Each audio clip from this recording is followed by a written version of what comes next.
बिस्मिल्लाहिर्रहमानिर्रहीम। अस्सलाम वालेकुम। जी दोस्तों, हिकमत फॉर ऑल चैनल में आपको खुश आमदीद करता हूँ और आपके लिए एक बहुत ही शानदार नुस्खा लाया हूँ। दोस्तों, असल में मसला ये है कि बहुत सी शिकायत हमें ये मिलती हैं बहुत से आज के मर्द हज़रात की तरफ से कि टाइमिंग का बहुत बड़ा मसला है, टाइमिंग कायम नहीं हो पाती। दरअसल हमारे जो आजकल के खाने हैं, जो फूड हम इस्तेमाल करते हैं, ख़ास तौर पे जो फ़ास्ट फूड हम इस्तेमाल करते हैं, उनमें कुछ पाकिस्तानी फ़ास्ट फूड भी हैं जिनको हम समोसे, पकौड़े या दही बल्ले कह देते हैं, और जो बाहर के फ़ास्ट फूड हैं उनको आप जानते हैं, जैसे पिज़्ज़ा वगैरह हो गया या शवारमा वगैरह हो गया। तो उनकी वजह से मैदा बहुत ज़्यादा डिस्टर्ब हो जाता है और उसकी वजह से ये सारे मसाइल सामने आते हैं। कई ख़वातीन तो ऐसी साबिर होती हैं, अल्लाह ताला ने बनाई होती हैं, कि जो सारी ज़िंदगी अपने मर्द के साथ ऐसे ही गुजार देती हैं, किसी को हवा भी नहीं लगने देती कि हमारे मर्द के साथ कोई मसला, कोई प्रॉब्लम है। लेकिन अक्सर ऐसा नहीं होता और ख़वातीन इस पर वावेला भी करती हैं, उनका हक भी है। तो दोस्तों, आज मैं एक टाइमिंग का नुस्खा देने वाला हूँ, ऐसा नुस्खा जो आप अपने घर में बना सकते हो। आपके किचन की चंद चीज़ें इस्तेमाल होंगी। 3 चीज़ें मेरे पास यहाँ मौजूद हैं जिनका तारुफ मैं अभी आपसे करवाने वाला हूँ। ये देखें, ये सौंफ है। इतनी सी आपने सौंफ लेनी है जितनी ये मैंने बर्तन में डाली है, और उसके अलावा ये 5 6 7 छोटी इलायची है। ये भी आपको बाज़ार से भी आराम से मिल जाएगी, लेकिन ये मुझे यकीन है कि ये आपके घर में भी मौजूद होगी। उसके बाद जो तीसरी चीज़ है मेरे पास, वो ये काली मिर्चें हैं। इतनी सी काली मिर्चें आपको चाहिए।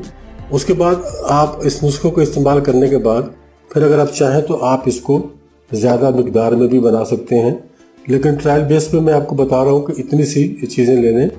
इनको साफ़ कर लें, इलायची में दाने मौजूद हों और काली मिर्चें जो हैं वो भी मुकम्मल हों, अंदर से खाली ना हो, और सौंफ के अंदर भी सफाई हो, कचरा वगैरह नहीं होना चाहिए।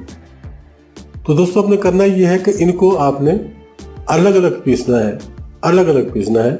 ये भी मैंने औजार साथ रखा है दिखाने के लिए कि इसमें आप इसको आसानी से पीस सकते हो। इनको ग्राइंड आपने नहीं करना। ग्राइंड करने से चीज़ का जो भी चीज़ जिसको आप ग्राइंड करते हो उसकी तासीर कम हो जाती है। आपने इसको पीस लेना है, बिल्कुल बारीक कर लेना है, और जब ये तीनों चीज़ों को आप पीस लें फिर इनको अपने मिक्स कर देना है। फिर थोड़ा सा शहद मिलाना है इसमें, सिर्फ इसलिए कि आप इसकी गोलियां बना सकें। ऐसा नहीं कि शहद की आपको इसमें ज़रूरत है, पानी से आप नहीं बना सकते। शहद थोड़ा सा डालेंगे आप और उसको अच्छी तरह से गूंद कर फिर उसको आपने गोलियां बनानी है, और गोली का साइज़ ये रहेगा, यानी जितनी ये काली मिर्च है इतनी सी गोली आपने बनानी है, इससे बड़ी नहीं बनानी। और ये जब आप गोलियां तैयार हो जाएं उसको छाँव में रख कर सुखा लें, और उसके बाद आपने उसको इस्तेमाल करना है। सुबह आपने नाश्ते के या तो 1 घंटा पहले खा लें या फिर 1 घंटा बाद, और रात को भी ऐसे ही, या तो रात का खाना खाने से 1 घंटा पहले खा लें या फिर 1 घंटा खाने के बाद खा लें। 1 गोली आपने डेली ये खानी है। ये जितना सामान मैं आपको दिखा चुका हूँ, जब ये ख़त्म हो जाए आपका सामान, तो आपको ये अंदाज़ा हो जाएगा कि ये नुस्खा आपके लिए कितना कारगर साबित हो रहा है। अगर तो ये नुस्खा आपको फ़ायदा दे रहा है तो आप इसको ज़्यादा बनाएं, और मुझे यकीन है कि आप काफ़ी सारा बना कर रखेंगे और इसको हमेशा इस्तेमाल करेंगे। दोस्तों, ये ऐसा नुस्खा है कि अगर आप अपनी इस्तेमाल करने के बाद आप बीवी से जब मिलते हो, जिमा की हालत में हम बिस्तरी करते हो, तो इंशाअल्लाह अल्लाह के हुक्म से आपकी बीवी आपसे राज़ी हो जाएगी। जितने भी गिले शिकवे हैं सारे दूर हो जाएंगे। मैं नए हकीमों की तरह बहुत बड़ी बड़ी बातें नहीं करता। आप इसको इस्तेमाल करेंगे तो आपको इसका पता चल जाएगा।